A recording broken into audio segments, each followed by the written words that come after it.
Hey, there we go. What'd you do? What'd you do? How you doing, man? Good, man. Good to see you. Good to see you. Yeah, you too, man. It sucks because I think I had a couple appointments booked, but obviously we had to cancel some. It's horrible. Every time we have to cancel them, I feel horrible. Yeah, Just yeah. because Do you, it's just the way it is. do you guys have like a tentative date, even though obviously no one knows? We're just saying we're closed for the foreseeable future, Yeah, yeah, and then canceling kind of a week before, yeah, yeah. and kind of doing it like that because I mean no one has any idea what's going to happen, right? Yeah, So 'cause I know a lot of clinics. They just keep pushing the date back. Like even yeah. Katrina's clinic in Richmond, they're like May 1st, and then they're like, okay, we can't do that, and they pushed it back again. So Yeah. I was just wondering what your guys' plan was for that. Obviously, you'd probably just want to close for the foreseeable future. Yeah, that's kind of like we touch base, the partners and us. We touch base like daily, Yeah. so we're kind of monitoring the situation all the time. And Yeah. I mean, we feel like for our we're fine. It's our employees and our contractors that we worry about and we think about, right? So For sure. How yeah. are you and the family handling the whole situation, like being home and stuff like that? We're good. We're good. It's good hanging out with the baby girl. And my wife's like almost 8 months pregnant again. So Right? it's gonna be it's gonna be a full house. How's the anxiety? Like anxiety's good. Everyone's like, okay, as long as we follow. Yeah, no, it's all good. Yeah, it's all good. We sold our house and before all this stuff kind of went down. So Lucky. yeah, very very lucky. And then the buyers ended up wanting to rent it back to us. So we're actually going to stay there till the end of July, which is good. It kind of gets us some time to figure out what we're doing, right? Yeah, yeah. Where are they right now? Are they still in their old house? They're actually in Hong Kong. Oh, wow. So they're not even able to travel. So until travel restrictions, I'm sure they'll let us rent the spot until They're then. planning on moving in. They're planning on moving in. Yeah. Oh, yeah, okay. Do you get to meet them or anything like that? I don't know what's going to happen. The transaction's happening April 15th. So No, I mean, like, we'll have see you what. talked to them directly at all? Or Never. No. Yeah, all through the realtor. Yeah, yeah, and they told you that they live in Yeah. Hong Kong.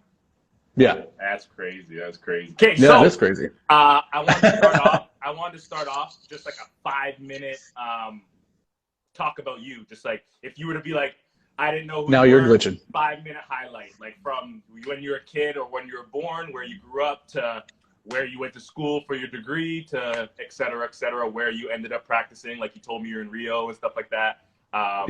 Yeah, just go give me like a 5 to 7 minute. Who's Adam? Okay, so I grew up in Port Coquitlam. Went to Riverside High School. It was good. Had lots of buds. I can see some of the buds are on here checking me out. So Oh yeah. yeah. And then I played sports. I mean, I would never consider myself a hockey player, but I definitely played hockey. Is that the only sport? Yeah. Pardon? Is that the only sport? Hockey, yeah, hockey and lacrosse. Yeah. Lacrosse was good. When did you stop playing? And well, I had a big concussion actually. Ooh.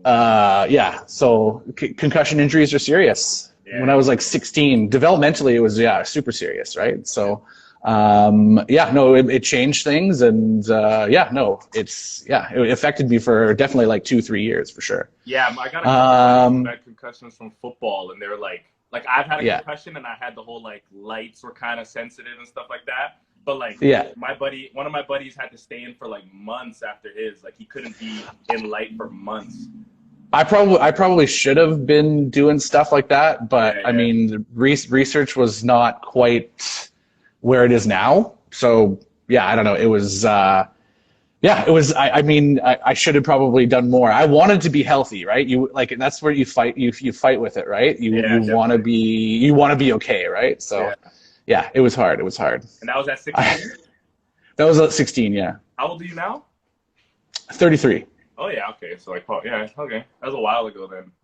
Yeah, it was a while. I'm fine now. It did take a couple. It did take a couple of years to figure out, but it was it was intense. Like the whole thing. Stop playing? After I stopped playing, I had a couple of years of figured myself out, I guess, and then found RMT school. And I mean, after that, it was kind of life before RMT school and life after RMT school, to be honest with you. Yeah, it took me down a cool path. Started working a lot, and then I met my wife, and she convinced me to move to London with her. So I went and moved to London, England for a year and a half, and yeah, it was cool. What year was that? 2011. And then you came back, what, midway through 2012? No, we worked the Olympics, and then we traveled after the Olympics, and yeah, so and my wife and I, we both worked at London 2012. Oh yeah, okay. So what, like, how did you get the job, being an RMT for the Olympics? I wasn't actually an RMT for the Olympics. I worked on the traffic team. Oh, so okay. it was like a job. It was a job I had never had before. So it was like a new experience, and yeah, I took a contract with them, and I mean it was great actually. It was a really cool experience, learning how to like traffic plan and do different things like that. It was cool.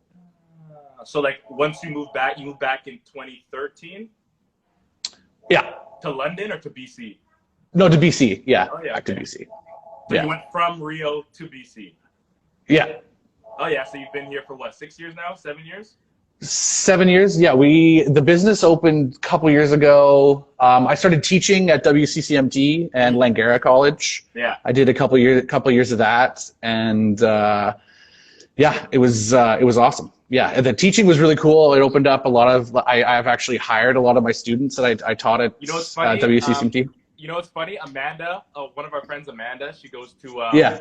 I think she goes to. Amanda, yeah. She goes to CrossFit Surrey. Amanda Marie, do you know her? Yeah. Yeah, so she messaged yesterday. She's like, "Oh, you're gonna be on with him? He was my teacher." I was like, "That's a small world." That is a small world. Yeah. So where'd you teach her at? WCCMT, West Coast College of Massage Therapy. Okay, where's that? New West. Oh yeah, okay, yeah, because I grew up in New West, so I thought I would. Yeah, right on Columbia Street. Oh yeah, okay, yeah, I know that. Yeah. And then I taught at Langara as well. That was an interesting experience, like teaching at a bigger college, not just RMT school. Yeah, it was cool. Yeah. Sweet. So do you still teach like on occasion?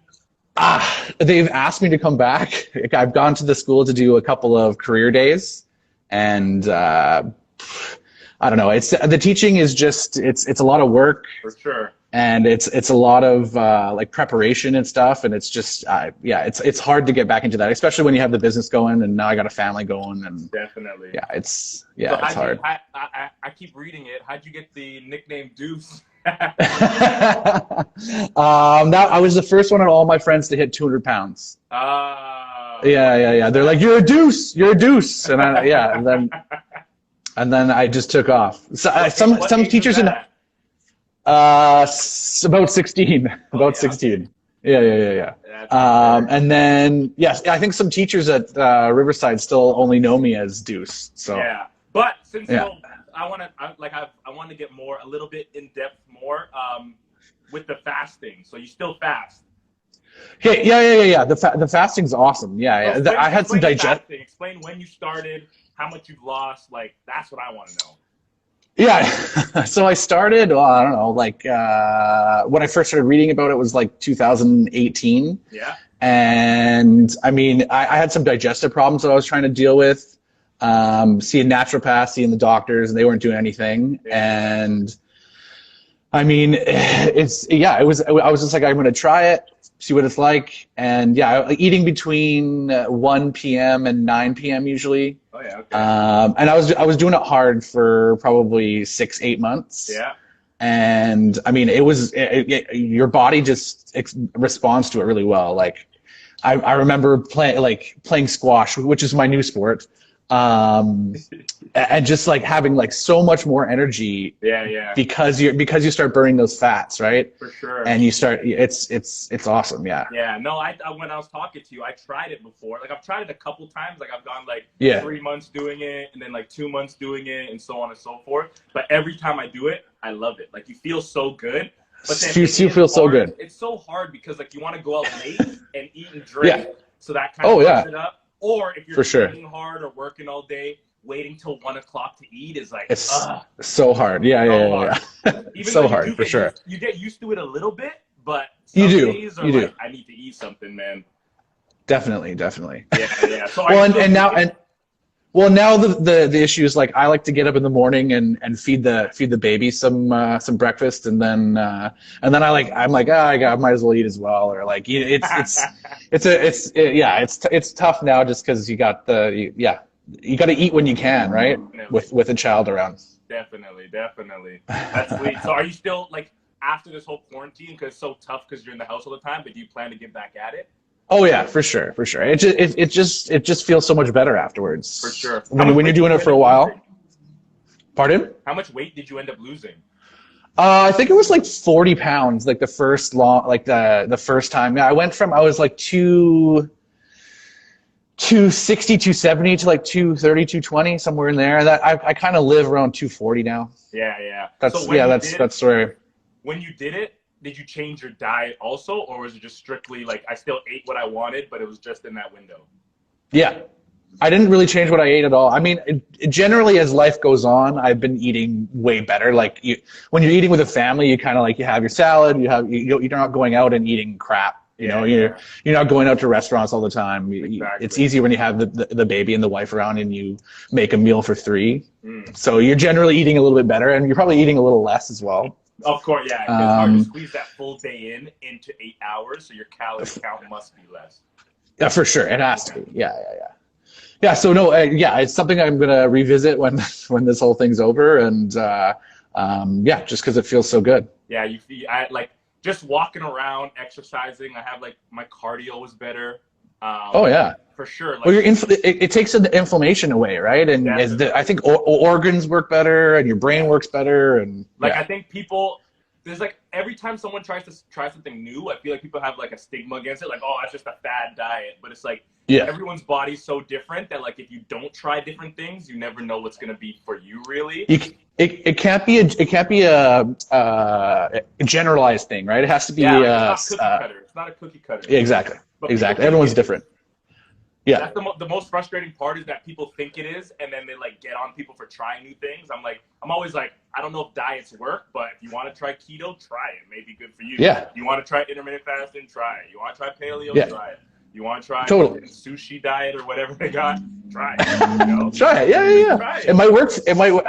I parlay that all into the way I work as well. And when people ask me for advice, I'm like, I don't like to tell somebody like, don't do that, because if you're doing that and it's working for you, like some kind of like self-massage move, or like some kind of exercise or stretching, or like whatever, it's not a cookie cutter thing. You can't generalize, right? Exactly. Yeah. And then people getting like it's all subjective opinions on whether it works or not. You actually have for to sure. if it does. So yeah, that's sweet. So also I wanted to ask like, in terms of business now with quarantine being done, like how are you guys like navigating through right now? We still had some money out there in the world that hadn't been collected, so we're spending time collecting that. Like now, stuff like that. Yeah, from insurers, from ICBC, from that kind of stuff. So we're kind of like slowly working through our accounts receivables and getting paid for things we weren't getting paid for before.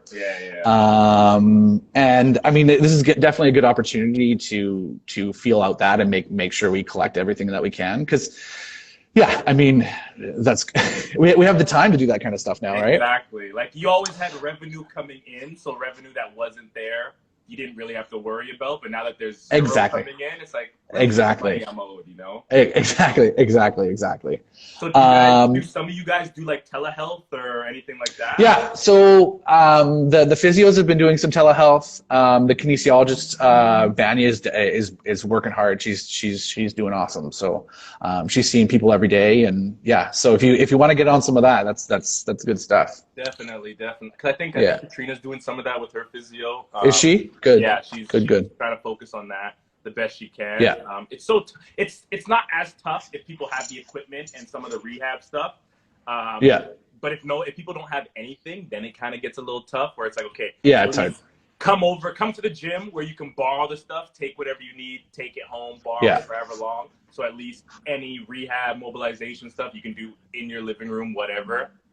Totally. Yeah, that's the best. I think that's the best part about telehealth, because even though she may not be working on somebody manually, any rehab stuff, exercises that she can show, she's in the gym showing them, and then showing them how to do it, hitting it in the living room, which seems to be very helpful. So that's good. Awesome. Yeah. So how are you guys that's like? good. How are you guys like planning to go forward? Like, let's say if this ends up going a long time. I think we are going to. We have a line of credit, so like money's not necessarily a huge issue, and we are going to apply for the small business loan. Yeah. So, but from then on, I mean, at a certain point, if it goes on for, I don't know, a year, we might have to put money back into the company, right? It's we're not going to let it die. That's for sure. No, you guys. Even if I think because you guys, honestly, like, you guys are so packed, and like every time someone tells me, I'm always like, go to Adam, but then I feel bad. Yeah. Like you're always because you're booked for like 7 months straight. So I'm I literally currently I'm booked until December. Yeah. See, that's exactly what I'm talking about. So like I want to tell people to go to you, and I know because I'm always on the computer, or Katrina's always on the computer trying to see if anyone canceled and try to slip into an appointment. But then if I'm like, they're like, oh, where do you get RMT? I'm like, I get it at Adam, but you have to be on his website 24/7 to get somewhere. So who are the it should be okay. It should be fine. We'll survive. We'll make it. Yeah, for sure. That's what I was gonna say. I was like, you guys were so busy from before that like for you guys to die, I can't see it happening. No. Yeah. So how's everything else? Like you're saying that you guys thinking about expanding. You guys still planning on doing that? Yeah, well, I mean, we were planning on something like getting really hardcore into that, especially in this summer. Yeah. But it's I mean, everything's on hold. everything's all messed up now, right? It's everything. We've gotten to the point where we are trying to find a new physio. So if anyone wants to apply to a clinic that's not working right now, but yeah, so once we find another physio, we're kind of packed full on our practitioner front. Definitely. So at that point, to expand anymore, we would need to have more space. So I was gonna say, I was like, do you even have rooms to take on anybody else? That's the point. Yeah. So right now we could do one more physio and maybe one more kin, and at that point we're packed. So we would have to expand. That's exciting, man. That's sweet because I've seen once. It's good. I remember when you guys first opened. And then obviously Samantha was the one who told me about you guys. Yeah, and I was like, to come. Yeah.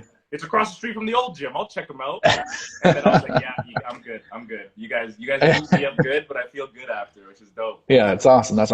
Yeah. I still haven't even come see the new gym yet. I gotta make a trip up there to come check that thing out. Congratulations on that, by the way. Trust me, as soon as this is all over, like I've been talking to so many people about coming in and trying to work out and stuff like that, and everyone seems down once this all ends so we'll get that all organized, man. For sure. Yeah, no, I'm super excited about it. But it's good to see you guys doing well, man. Like, I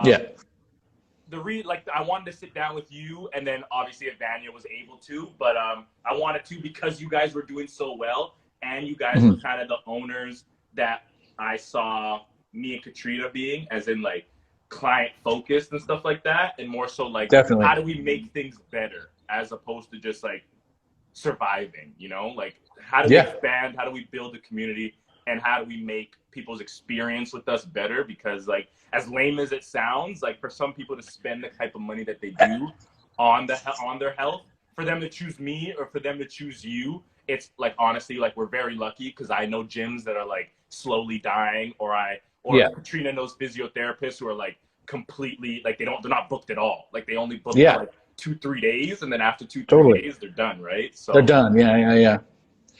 Yeah, no, it's one thing to say and put the effort into the community stuff and put the effort into that. It's one thing to say you're going to do that, and it's another thing to actually do it. And it's a lot to do it. But that's why I think that's the main reason most people don't do it, is because it's like it sounds nice out loud, but then once you're on your computer and you're organizing it and you're talking to people and you're trying to coordinate schedules, like we tried to do this for so long, but because how busy you are and how busy I am, it's so tough to do it. Now we're in quarantine, so it's a little easier. So it's much easier to get this done. right? So it's like Yeah. people don't understand that like it is hard to actually build a community and do all these things. So it's nice to say, but like once you actually start putting the work in, you see how hard it is and you appreciate it a lot more, For sure. which is For awesome. sure. Yeah. Sweet, man. I appreciate you doing this, man. I love talking to you. Obviously, I wanted to get Vanya in because I don't know Vanya as well as I do you because she doesn't treat me, but I know you two are partners. Hey, she'd definitely be willing to do it, I'm sure. So for sure. I'll get her on definitely, for sure, man. It was awesome. Yeah. Cool. All right, thanks, man. I appreciate it. All right, man. Yeah, I appreciate it too, dude. All right, I'll give you a shout. I'll see you when it's all over, man. Yes, sir. Have a good day. Yeah, man. Yeah, man. You too.